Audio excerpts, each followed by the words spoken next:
I'm Elisa, and we're here at the HMV Underground in Toronto. We're about to meet two WWE superstars, a diva and a legend. Let's go meet Natalya and Jim the Anvil Neidhart.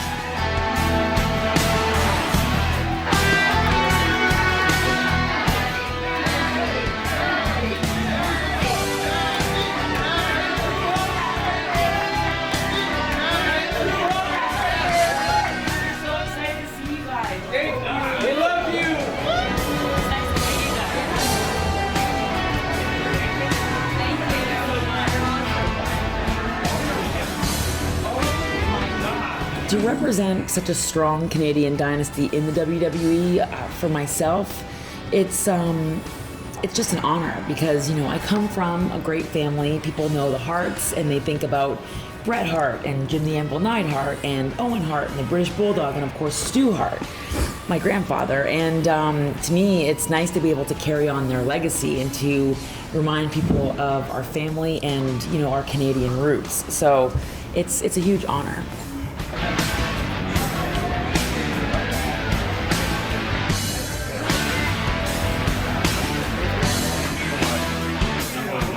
Jim, what is the origin of the nickname The Anvil? That's a very good question. My mother-in-law, Helen Hart, gave me that nickname. And because we were on the road coming back from a long town wrestling for Stu Hart at Stampede Wrestling, Helen Hart thought it'd be a great idea for me to go down to the Stampede and throw a 100-pound anvil in a contest. And I was exhausted coming off the rope and saying, you know, and a 100-pound anvil just about barely broke my back.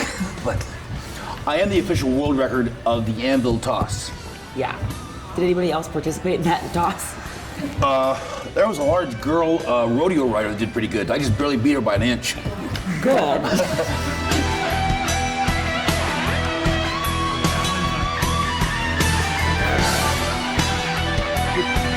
My favorite wrestling moment so far, if I could look back on like any moment that I've had surrounded by wrestling, it would probably be the Canadian Stampede in Calgary, Alberta, Canada.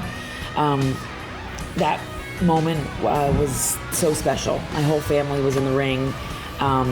It was, you know, it was just such a cool moment. It was a big pay-per-view, and, you know, obviously people remember the guys that were involved in it. It was a big tag team match.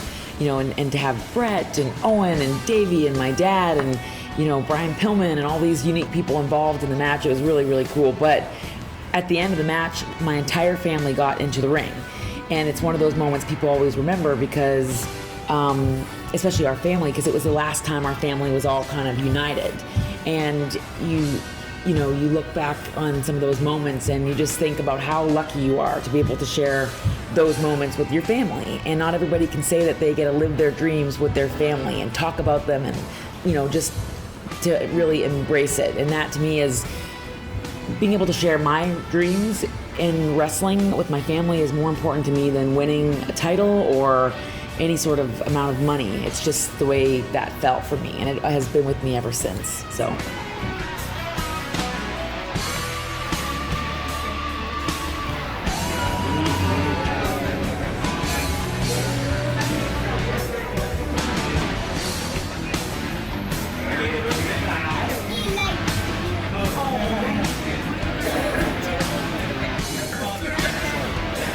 If I could go back in time, I know I definitely wouldn't want to wrestle him. I can all agree upon that.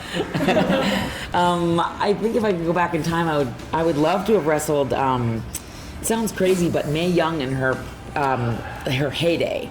My grandfather knew her when she was a young woman, and he said that she was the toughest woman that he'd ever met. So I would love to have wrestled Mae when she was my age, and of course, you know, I would have won. So, because Hearts, we always win, right? Yeah, I think I would have loved to have wrestled Bret and get my hands and all that greasy hair of his down, you know, and do that for about 15 minutes. I didn't know you and Bret had so much animosity.